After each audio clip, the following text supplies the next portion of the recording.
আপনার চেহারা নূরের মতো উজ্জ্বল হয়ে যাবে শুধুমাত্র যদি একটি আমল আপনি করতে পারেন।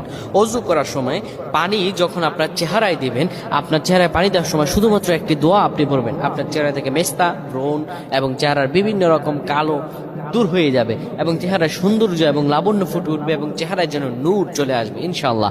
অনেকে দেখা যায় সুন্দর কিন্তু দেখতে ভালো লাগে না, কিন্তু অনেকে কালো কিন্তু তারা দেখতেও ভালো লাগে। এটি হচ্ছে আল্লাহ তাআলার পক্ষ থেকে একটি রহম। চেহারা সৌন্দর্য বৃদ্ধি পাওয়া আল্লাহ তাআলা দোয়া কবুল করার মাধ্যম, চেহারা সৌন্দর্য বৃদ্ধি পাওয়া গুনাহ মাফ হয়েছে এটার মাধ্যম। প্রিয় ভাইরা আমার, এটা অত্যন্ত গুরুত্বপূর্ণ আমল, সকলেই করবেন। যখন আপনি অজু করবেন, অজু করার সময় পানিটা যখন চেহারায় দিবেন, ওই পানির মধ্যে 3 বার পরে ফু দিবেন।